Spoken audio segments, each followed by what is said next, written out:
Yan na ang Don Quixote, guys. Pasok na tayo. So, ready na ba kayo ma-overwhelm sa dami ng mga products dito?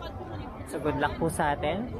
So, dito sa bungad, guys, so, nandito na yung mga sunblock, tsaka yung mga face mask.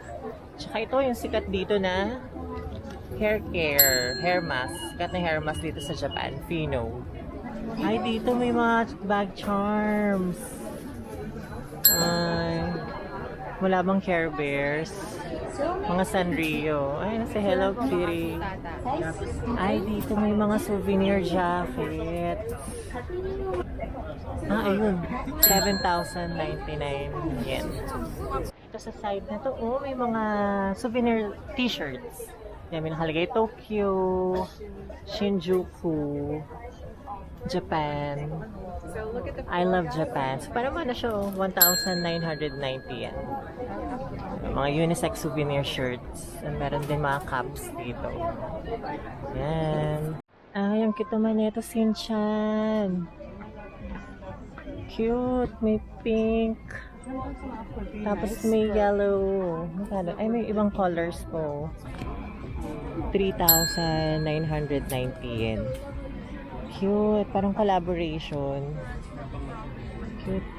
Nakita ko na yung mga ref magnets at nandito lang siya sa may first floor. So, pili na lang tayo. So, ito na napili ko for 600 yen. Dahil nandito na yung Kamina Meron sa may Asakusa, tsaka yung Tokyo Tower. So, ito na lang pinili ko kahit hindi man tayo nakapag Mount Fuji. Okay lang. Ito yung floor map. Second floor yung cosmetics. So, tara, punta tayo doon. Kita man itong daanan na to papanik. So, yan na. Second floor. Cosmetics. So, ayan o. Ito yung sikat na Japanese brand. Yung Kiss Me. Ito yung eyeliner nila. 1,000 yen for tax-free. Meron din sila ditong mascara. Tapos nandito rin yung brow gel ng Kiss Me for 840 yen. Yan. And isang highly recommended din to guys dito sa Donkey. Ito ang Kiss Me na mascara remover siya for 840 yen. Maganda daw to. So yan, nandito na tayo sa face mask area. Tapos ang best seller dito is ito. Itong rice facial face mask na to. 650 siya. 650 yen. Pag tax-free. So, sa isang pack na to, meron siyang 10 sheets. So, bili nga tayo. Try natin to. Ito pa yung sabi nila magandang cleansing oil dito sa Japan. Softimo Speedy Cleansing Oil. So, 698 yan siya per tax-free. So, kuha tayo nito. Ito na, nakita ko rin to sa online na maganda to para sa under eye. Alam ko may retinol na to eh. So, kuha na tayo nito. Magkano to? 1,350 yen, tax-free. So, let's go. So, ito guys, yung hinahanap ko na Milano CC na sunscreen. Gusto ko siya i-try kasi nagto-tone up siya. Kasi, syempre, magandang may vitamin C ang sunscreen natin. So, ang price na dito is 1,080 yen. So, kumuha ako ng dalawa. If ever nahiyang ako is, at least meron tayong stock until makabalik tayo dito sa Japan. So, ito maganda rin daw to Naturi na skin conditioner. So, kuha tayo nito. 500 ml is 698 yen. Kunin na natin to. Sikat din to na pimple ointment dito sa Japan. Itong pair. So, ang price niya is 898 yen tax-free. So, kuha tayo ng ganito. Wala siyang laman. Siguro sa counter nila ibibigay. So, let's go.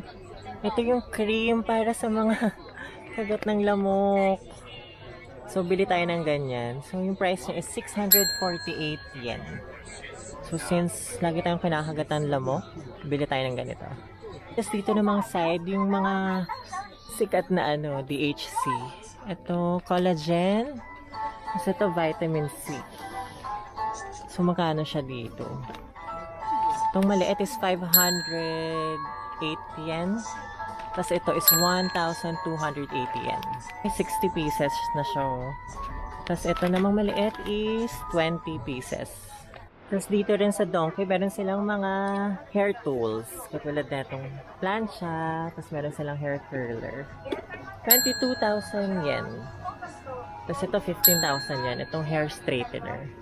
May blower din sila dito. 32,000 yen naman. Yan, kung naghahanap kayo ng hair tools. So ayan, ito na yung nahanap ko. Pang-alis ng mga tutsyang sa hair. So, ang mas maganda daw is itong green. Pero itong pink yata kasi is milder. So, dito tayo sa Stronghold. Ang price niya is 598 yen. So, kuha tayo na itong green. Tapos dito naman mga sexy lingeries. Nice. Ayan siya. Tapos, nandito rin yung mga sportswear naman ang katapat niya. And meron mga medyas, Calvin Klein. And then, ang ganda nito. Gusto ko ito yung parang suot ni Jenny. Ganda. 3,999 yen. Ganda. Dito sa 4th floor, ito yung mga accessories. Ayan o, mga necklaces. 31,900 yen. Ayan, mga earrings. And panigurado mga legit yan. Hindi pwede ang mga fake dito sa Japan. Tapos dito mga sunglasses. Nice. And then ito mga bags. Ito may Coach. 22,900 yen. And then ito may 29,900 yen. Ito Guess naman. Ay, ang ganda naman ng bag na to. Ang ganda naman na itong bag na to. Sparkly. Na Guess. So nice. For 17,900 yen. Ganda. For tax free yun. Ganda. Mga Guess na bag. Dior tote dito. 471,000 yen. Tax free. Ang ganda. Tapos meron din silang bucket hat. Saka itong Lady Dior. Ganda. Meron silang Chloe. 122,000 yen.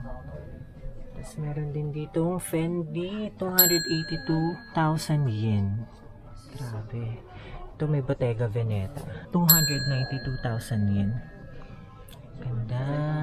Ito naman itong Gucci bag na to. Ang laki. May alarm mo. Ganda. Mga Gucci. Tapos ito naman, Louis Vuitton. 85,000 yen. Grabe. For mga legit to, guys. Wawalang fake dito sa Japan. Mga Louis Vuitton bags.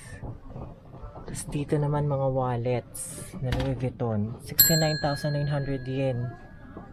Grabe. Maganda. Ayan. Ito ang ganda MCM na bag. 122,000 yen. Ganda. Ito naman mga Prada. Ganda. Mga wallets. Prada. Side na to yung mga Gucci. Ang bag na to. 262,000 yen. Kasi ito 202,000 yen. Grabe. Ito mga Gucci wallets. 40,900 yen. Nice. Mga luxury items na to guys. Nandito siya sa may 4th floor ng Don Quixote. Ito mga watches naman, Ang ganda naman ng G-Shock na to. 48,000 yen. Ganda. Ito naman sa side na to mga baby G. Cute. Meron 10,800 yen. 12,400 yen. Ay, cute na ito. 8,000 yen. O yan, nandito sa B1F yung Ichiran. So, ang price nito is 1,997. Ang mga mahilig sa Ichiran. Dito rin pala sa basement 1 is mga pasalubong, mga food. So, ito guys, masarap daw to. Itong bake siya na cream cheese. 4 bake cream cheese for 259 yen. So, tikman natin. Isa lang bili natin. Tapos ito, masarap din daw to. Hindi ko sure kung ano pangalan ng brand. Pero 98 yen lang siya. So, kuha tayo na ito. So, yan. Nandito na ako sa may tax-free counter. So, nandito yan sa third floor. So, nakapila na akong haba ng pila, guys. So, good luck. Sana umabot ng 5,500 yen itong mga pinamili ko. Let's go! So guys, ito na ang damage na nagawa ko sa Don Quixote.